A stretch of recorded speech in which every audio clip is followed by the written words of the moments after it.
Hello again, ReLIVE fans. Welcome back for another Should You Pull, Should You Ban video. This time we're focusing on Kagura Hikari, who's being cast as Sleeping Beauty. Now, Sleeping Beauty actually marks a turning point for the meta. If you've heard me mention Backrow meta before, that time is now. Now, it might not come all at once. It might be spread out a little bit. But you'll start to see more and more girls showing unit skills like the one you'll see with her. But I don't want to spoil anything. I don't want to give away should you pull, should you ban.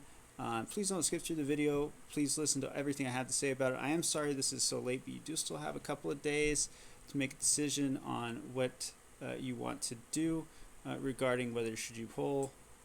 And obviously, we don't need to worry about banning her until a few days from now when we get back to the regular special performance season. So let's start by talking about her stats. As always, the stats are inaccurate. So let's use a comparison. Let's talk about another prominent back row girl, and that would be Zeus. Now, Zeus has a comparable HP to Sleeping Beauty. Comparable act power, though it's actually less so. Sleeping Beauty has about 70 more act power. She's in the 2100s for her act power. Physical defense and special defense, they kind of swap. Zeus was kind of okay with physical defense, or normal defense, I should say. And Sleeping Beauty's kind of okay for special defense, but on terms of the other defensive stat, they're complete garbage. Absolutely dainty. So, and Hikari is actually a little daintier than Zeus, but she makes up with it with one of her auto skills, and you'll see that pretty soon. But they are pretty comparable in terms of stats, which is should give you an idea of where we're going to tier her by the end of this video.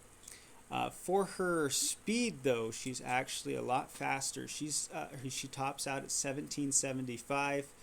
Girls like Houndruko and Hifumi, those are agility 1787. They used to be at the highest end. They're kind of lagging a little bit, but still really the benchmark for a super fast stage girl. So she's not quite at that point. She's a faster stage girl. She clears the 1750 threshold, but she can run into counter heal pretty easily, unless there is some sort of debuff, agility debuff in play. For her acts, she has the Slash of Brilliance, which as always I count as a major win.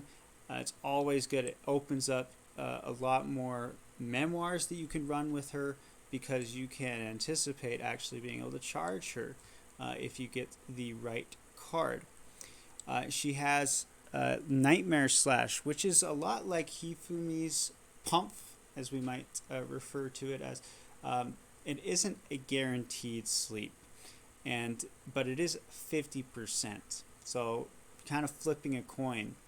In exchange, you also get to deal 155% of your damage, which is pretty significant when she's boasting an act power of 2151, and the other buffs that are going to be coming her way, not only in the future but also now from herself.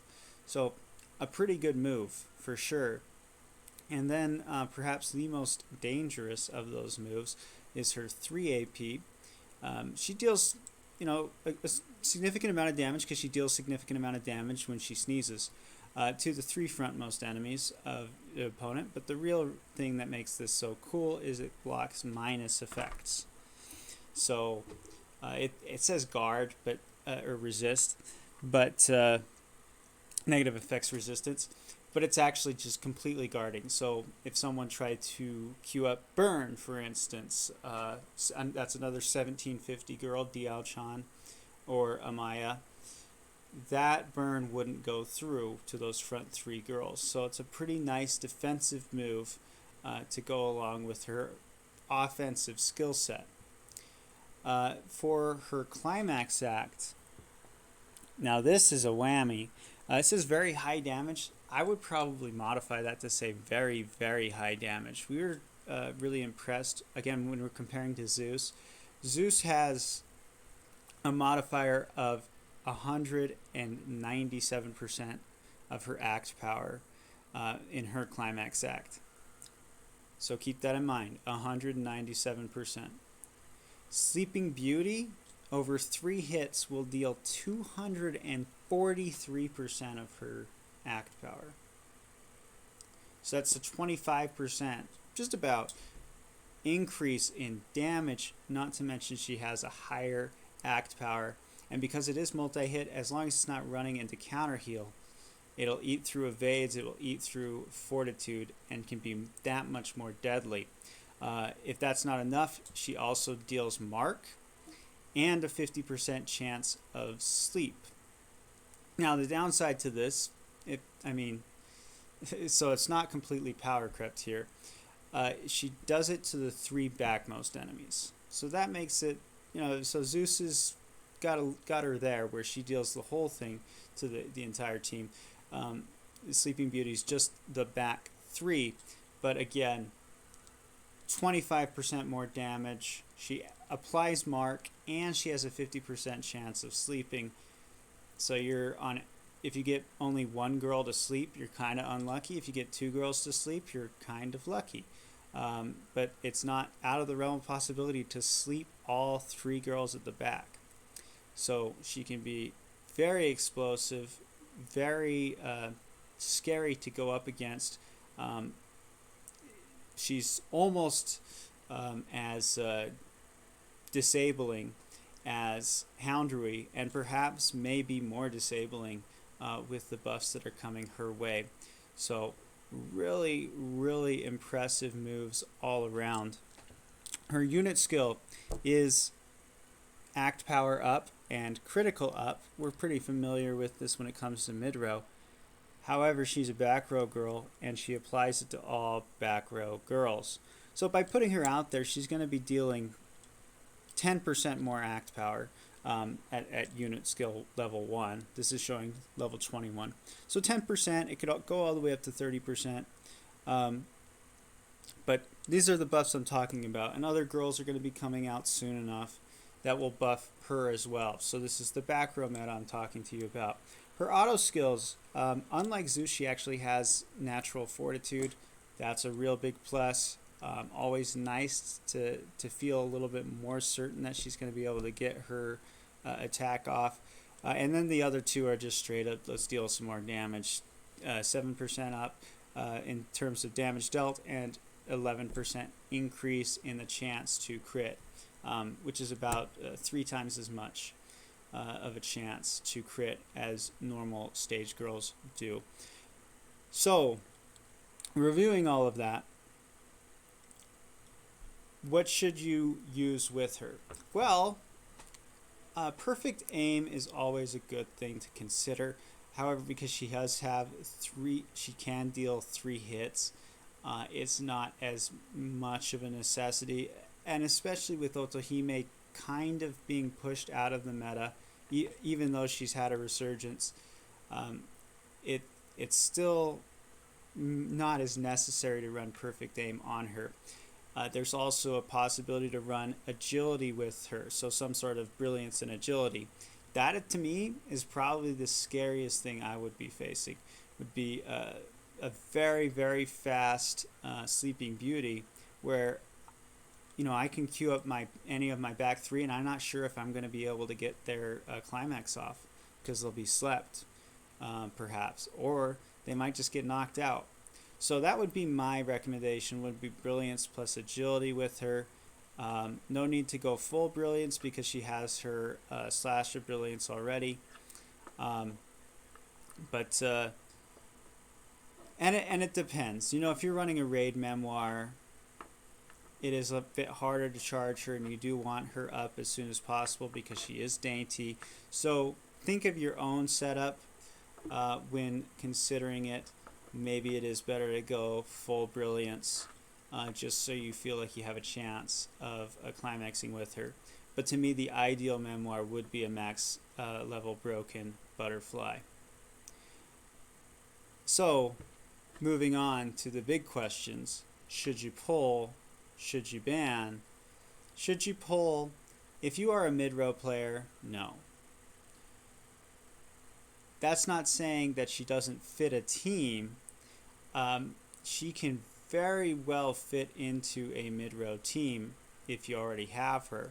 You can slot her in just as the only back row girl where she kind of self-buffs, and she's pretty amazing overall.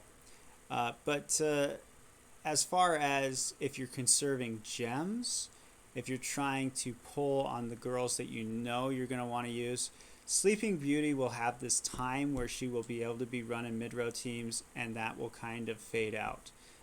So unless you're willing to go back row, and unless you've got the money and the gems to back it up, I would probably pass on pulling for Sleeping Beauty. However, if you're a new player, and I've been telling you this for a while where we're waiting for back row meta, yes, and yes, pull for this stage girl. If you don't have any mid-row girls, or you only have maybe like 1 or 2 mid-row meta girls, I would pull for Sleeping Beauty and probably try to convert to back row meta team. She is a powerful meta-changing stage girl, though that meta might not be changed quite at this point. So that kind of leads me to, should you ban? At her peak, she's definitely going to be high up in the tiers. And depending on the team, you do need to be aware of how she'll fit in. Is your opponent really going to be benefiting from her unit skill? Like, are they running Zeus? Are they running Houndruko? To a lesser extent, are they running Susanoo? Any stage girls that are in the back row that would really benefit from a plus 10% and or more damage and crit. But if they're running a full mid-row team and Sleeping Beauty's in there, she's not high enough to me to break into the tier 1 as of yet. She's probably a high tier 2, probably fighting with Pollux and Fanshiru for that premier tier 2 ban. But as I said, not quite tier 1, and depending on the team, she could fall from that tier 2 status to kind of irrelevant, where yeah, they could run her, but her, for utility, but you're probably better off banning stage girls like Jekyll, like Nyahiru, or of course Diao-chan, maybe even Snow White, depending on your memoirs. As always, keep that in mind. I haven't said this before, but this is also something to keep in mind as well. Always pull for your best girl. Don't let me tell you otherwise. If you want to pull for her, it's a game. Go for it. But as far as using your hard-earned gems, I would definitely either pass on her if I'm a mid-row player who can't afford to whale, and I would definitely go for her if I'm not a mid-row meta player, and especially if I'm a new player looking to get into the game and be competitive right away. That's all I have to share with you tonight. I'm sorry I haven't had videos the last couple of days. Anime Expo is taking up most of my time. But I will get back to a video a day. Thank you so much for sticking with me. As always, please hit the like button. Please hit subscribe if you haven't already. Leave a comment below, especially if you have any questions. I love comments. I love helping you out. And if you'd like, please join my Discord. This is Steven signing off for the night. Good luck in your reviews and good luck in your polls. I will see you later.